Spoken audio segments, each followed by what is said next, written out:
Bem-vindo ao Biomedicando, seu portal de estudos em biomedicina, com conteúdo direto ao ponto para te ajudar a aprender mais rápido. Olha, se farmacologia do sistema nervoso autônomo às vezes parece um quebra-cabeça meio complicado, então este guia aqui é para isso. Hoje a gente vai desvendar o papel dos mediadores químicos, sabe? Aqueles mensageiros essenciais do nosso corpo. Vamos fazer isso de um jeito que tudo vai fazer sentido, especialmente, claro, na hora da prova. Então, qual que é o nosso roteiro de hoje? A gente vai do geral para o específico. Primeiro, um mapa do sistema nervoso. Depois, a gente coloca o simpático e o parasimpático, frente a frente.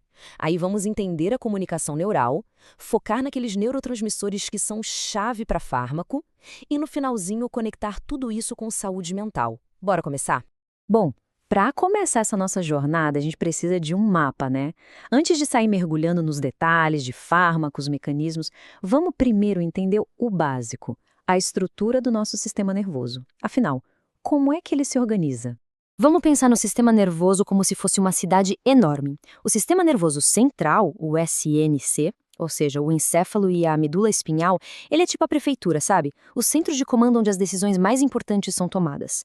Já o sistema nervoso periférico, o SNP, ele é como se fosse toda a rede de ruas, os cabos de energia que levam essas decisões para todo lado e também trazem informações de cada bairro, de cada casa, ou seja, do corpo todo. Ok, dentro dessa rede toda, dessa periferia, a gente tem vias de mão dupla. A via aferente é a que traz informação para a prefeitura, tipo a sensação de que algo está quente na pele. Já a via eferente é a que leva as ordens da prefeitura para o corpo. E é aqui que a coisa começa a ficar bem legal. Essa via de saída se divide em duas. O sistema somático, que é o que nos deixa, sei lá, chutar uma bola de propósito, e o nosso foco de hoje, o sistema autônomo. Pensa nele como o piloto automático do corpo, cuidando do coração, da respiração, da digestão, tudo isso sem a gente nem precisar pensar a respeito. Beleza, esse nosso piloto automático tem basicamente dois pedais, um acelerador e um freio. São exatamente isso, duas forças opostas. De um lado, o sistema simpático e do outro, o parasimpático.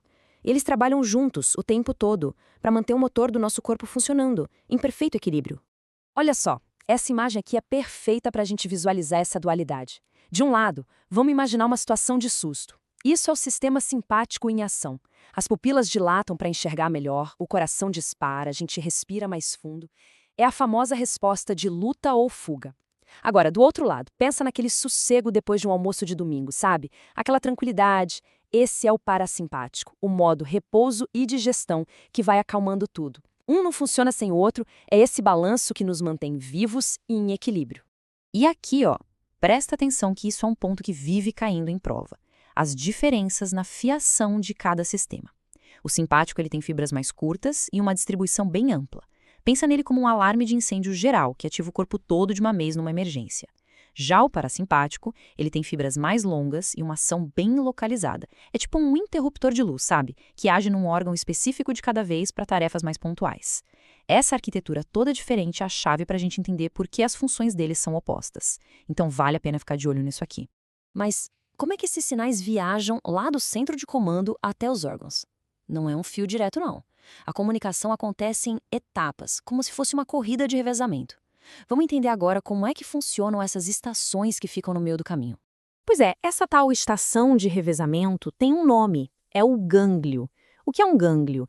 É basicamente um aglomerado de corpos de neurônios que fica fora do sistema nervoso central. Imagina que é o ponto exato da pista de corrida onde um atleta passa o bastão para o outro. É um ponto de comunicação essencial. E aqui a gente consegue ver a corrida acontecendo. A comunicação no sistema autônomo sempre vai envolver dois atletas, dois neurônios. O primeiro é o neurônio pré-ganglionar. Ele sai lá do SNC e corre até o gânglio. Chegando lá, ele passa o bastão, que na verdade é um sinal químico, para o segundo corredor, que é o neurônio pós-ganglionar. E é esse segundo que termina a prova, levando a mensagem até a linha de chegada, que é o nosso órgão-alvo. Certo. Agora vamos dar um zoom nesse tal bastão. O que é, exatamente, esse sinal químico que um neurônio passa para o outro? Olha, a resposta para essa pergunta é basicamente o coração da farmacologia do sistema nervoso autônomo. Esses sinais químicos são os famosos neurotransmissores. E o interessante é que em todas aquelas estações de revezamento, ou seja, nos gânglios autonômicos, o bastão é sempre o mesmo. E o nome dele é acetilcolina. Esse é um nome para a gente guardar, viu? Ela é a mensageira universal que o primeiro neurônio usa para ativar o segundo. E isso vale tanto para o sistema simpático quanto para o parasimpático. A acetilcolina tem um ciclo de vida bem interessante, que acontece em 6 etapas. Vamos lá. Primeiro, ela é fabricada, é a síntese.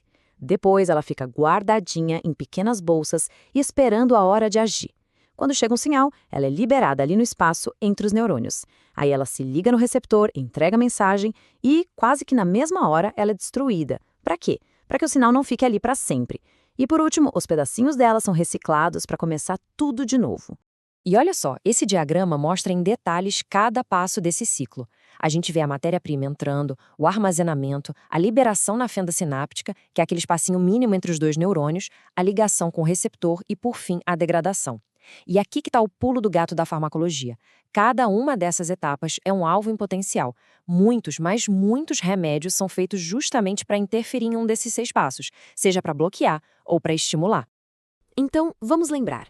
A acetilcolina é o bastão que é passado lá no gânglio, na estação de revezamento, certo? Mas e o segundo corredor da equipe do sistema simpático? Quando ele chega na linha de chegada, lá no órgão, o bastão que ele entrega é outro. Nesse ponto, o mensageiro da ação, da luta ou fuga, é a norepinefrina, também conhecida como noradrenalina. O ciclo da norepinefrina até que parece familiar, né? Síntese, armazenamento, liberação, ligação, mais atenção total no passo final, porque é aqui que está a grande diferença. Enquanto a acetilcolina era destruída, a norepinefrina, na maior parte das vezes, é recapturada. O próprio neurônio suga ela de volta para ser usada de novo. E essa diferença é crucial. É um alvo importantíssimo para um monte de medicamentos. Olhando aqui em detalhe o ciclo, a gente vê a síntese que vem lá do aminoácido tirosina, o armazenamento, a liberação, mas o ponto-chave é a etapa 5, a remoção. A maior parte da norepinefrina é bombeada de volta para dentro do neurônio que a liberou. E por que isso é tão importante? Porque bloquear essa bomba de recaptura é exatamente o mecanismo de ação de muitos antidepressivos, por exemplo. Até agora, a gente falou sobre como esses mensageiros químicos controlam o coração, a digestão, coisas assim. Mas a história não acaba aí, não. A norepinefrina e outras moléculas parecidas com ela não agem só na periferia do corpo. Lá no cérebro, elas são tipo as maestrinas das nossas emoções, do nosso humor. E é aqui que a farmacologia toca num ponto muito pessoal para todo mundo. Lá no centro emocional do nosso cérebro, que é o sistema límbico, a comunicação toda depende de um equilíbrio muito delicado. Um balanço fino entre mensageiros como a noradrenalina, a serotonina e a dopamina. Em transtornos como a depressão e a ansiedade, a gente sabe que esse equilíbrio pode estar alterado. E os antidepressivos, como eles entram nisso? Muitos deles funcionam como se colocassem uma barreira naquela portinha de recaptura que a gente acabou de ver. Ao bloquear essa faxina, eles aumentam a quantidade de neurotransmissor ali na sinapse, o que amplifica o sinal e ajuda a reequilibrar o humor. E tudo isso nos leva a uma pergunta final, né? Se a gente conhece cada passo, a síntese, a liberação, a remoção desses mensageiros, como é que a gente pode, usando a farmacologia, hackear essas vias de forma inteligente? Como intervir para criar tratamentos cada vez melhores e mais eficazes? Essa, no fundo, é a grande questão que move toda a pesquisa por novos medicamentos. Obrigado por assistir ao nosso conteúdo. Acesse biomedicando.com.br. É gratuito e você ainda pode estudar com flashcards, quizzes e ouvir podcasts sobre o tema.